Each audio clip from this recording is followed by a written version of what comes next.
That's a really good question. How do I hit my third shot drops as a 55-year-old senior pro player?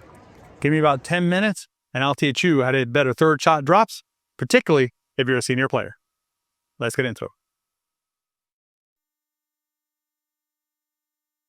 Before we get into the mechanics, the how to hit the shot, first we need to look at why we're hitting the shot. What's the purpose of a third shot drop? Why do we even hit it? The reason we hit the third shot drop is because we want to make it from the baseline up to the non-buy zone line, because we understand that in a pickleball game, the player up at the non-buy zone line has an advantage relative to playing from the baseline.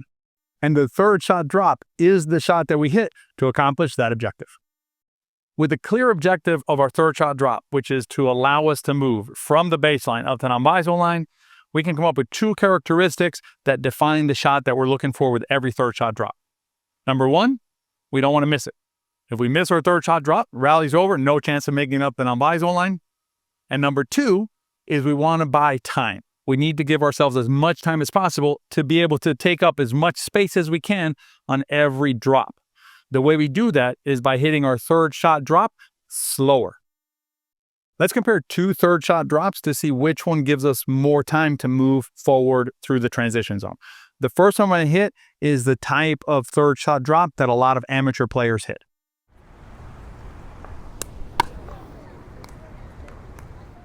I'll hit this next third shot drop the way that many pros hit it. Which one of these two shots gives me more time to move forward?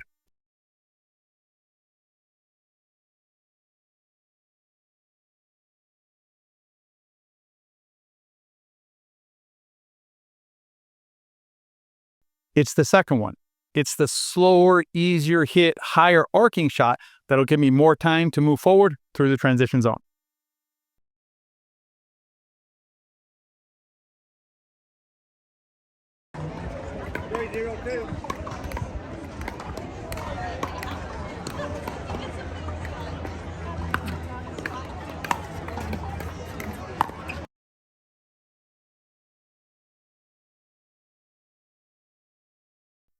Another advantage of the second shot that I hit is that it travels along a higher trajectory. That higher trajectory will give you more clearance over the net, resulting in less mistakes on your third shot drop. Next, I'm going to coach you through how to navigate this transition zone effectively. As we do that, give some thought to the normal process of learning shots, just how to hit them, as compared to what we just did, which is the best way to hit it, including why, the reasons we recommend hitting it that way. And if you enjoyed that type of explanation, that type of content, check out the Better Pickleball Academy and let us help you go deeper in your game. So now we fit an effective third shot drop, reducing our chances of making an error, as well as giving us time to navigate the transition zone. So how do we navigate these 15 feet from the baseline up to the non-buy zone line? First, a side note here, this is the hardest part of pickleball, navigating this zone from the baseline to the non-buy zone line. So give yourself some grace as you work through this process. One of the biggest mistakes that we see with players trying to navigate from the baseline up to the non-buy zone line is they rush. Yes, we do want to make it from the baseline to the non-buy zone line in as quick a time as possible, but rushing often puts us in a very precarious spot and we're subject to attack by our opponents. If you watch pro pickleball, you'll notice that pro pickleball players, even the youngest ones, don't madly dash from the baseline up to the non-buy zone line. Instead, they take a very methodical approach, moving their way from back to front of the court, taking their time. What we want to do is move in a similar fashion. Instead of rushing up there just as a mad dash to get up to the non-buy zone line, we want to take our time. We want to take up as much space as we can, given the shot that was hit and our position on the court. And then we get set to get the next shot, and then we keep going and keep going and keep going until we make it up to non-buy zone line.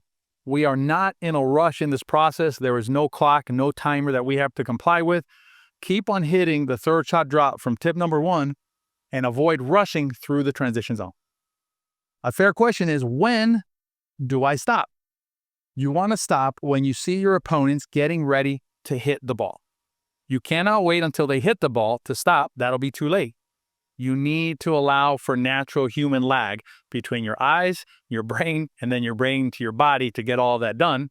So the cue you're looking for is when your opponents are getting ready to hit the next shot.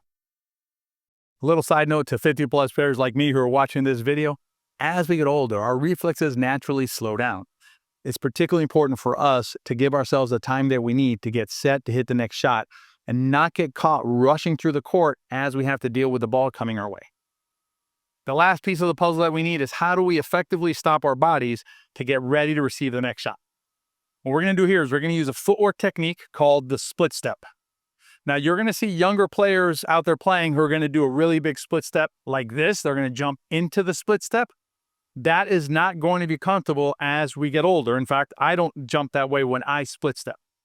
The way that I split step and the way that I recommend that you split step is simply to step into the split step. So you're basically going to slow down, open up your body like this, nice bent legs on the balls of your feet, paddle out in front, and you're ready to receive the next shot. Putting it all together, you're going to be hitting a nice high and slow third shot drop. Then you're going to move through the transition zone, gain as much of it as you can. When your opponents are getting ready to hit the next shot, you're going to get into a split step, receive that ball, hit another drop the same way you hit the last one.